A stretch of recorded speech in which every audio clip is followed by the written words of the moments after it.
At today's hearing, the role of the United States in the Mamasapano operation was again raised. But government officials led by Justice Secretary Leila de Lima stressed that the limited U.S. involvement in the mission was covered by existing bilateral agreements and did not transgress Philippine sovereignty. Again, here's Freddie Abando. U.S. involvement in the planning and execution of a mission to arrest Malaysian terrorist Marwan has been a long, nagging issue. The investigation of the Mamasapano incident. Residents of Mamasapano reported the sighting of drones on January 25, D-Day, for the deployment of a contingent of PNP staff troopers. Today, the issue was again raised by Bayan Muna Party List Congressman Zarate. For the first time, former PNP Special Action Force Commander General Getulio Napenas admitted American participation in the Mamasapano incident. Napenas feared the presence of 6 Americans at the tactical command where he was conducting the operations, monitoring every stage of the mission to get Marwan and BIFF leader Usman. Napenas said the American real-time intelligence of the progress of the mission focused on the 84th SAF contingent and the 55th SAF force.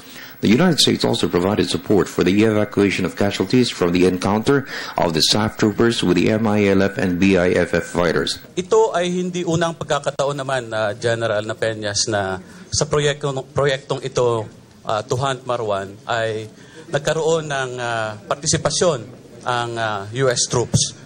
Is this right? Tama po, Your Honor, may participation sila dito sa pagtatrabaho against Marwan. Noong July 2012, for example, itong Opland Smart Bomb ay kasama rin ng US troops dito.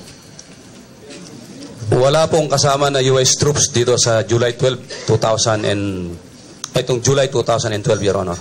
Ang suporta nila is the same, yung real-time intelligence na support na ibinigay nila. Pero yung tropa, when we say troops kasi, Your Honor, ito yung armed troops. Yung real-time intelligence na nag-provide ay nasa malayo po yun, nasa tactical command post or nasa area na malayo na doon sa area na pinanggagalingan, operations, Your Honor. Justice Secretary Leila de Lima stressed there was no violation of the Constitution with the cooperation of the U.S. to secure the arrest of Marwan. DFA Undersecretary Garcia stressed that as a matter of policy and agreements with the U.S. as provided for in the Mutual Defense Treaty and the Visiting Forces Agreement, the Philippines and the United States has an agreement to wage operations against global terrorism. Marwan is the mastermind of the Bali bombing in Indonesia. He has used the Philippines, particularly several areas of the arm in Mindanao, as a training ground for local terrorists. He has masterminded terrorist bombings which led to so many casualties of Filipinos, mostly in Mindanao. Some quarters would draw the line on foreign military and law enforcement cooperation on the engagement of foreign troops or law enforcement agents in actual combat or law enforcement operations.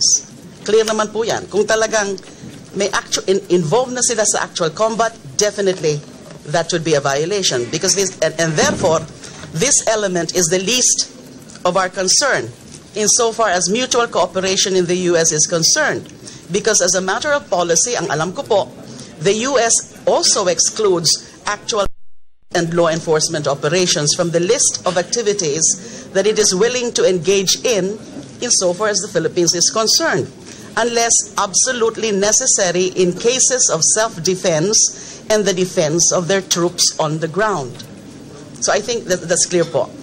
But assuming, for the sake of academic discussion, that indeed there were American boots on the ground, so to speak, although that's not at all established, ano lang po yun, mga chismis lang po yun, rumor lang po.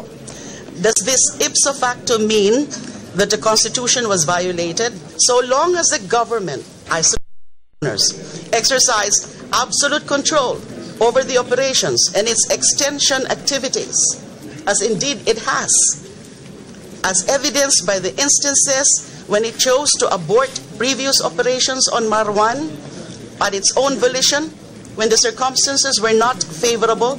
We all saw that in the BOI report na several po yung naging operations na inabort.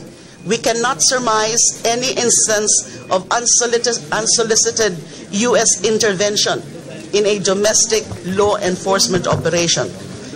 The bottom line always is the ability of the Philippine to determine for itself Mrs. Chair. the extent of U.S. involvement and the full exercise of its Mrs. control in making the decisions as to the what. For the People's Television Network, this is Freddie Abando reporting.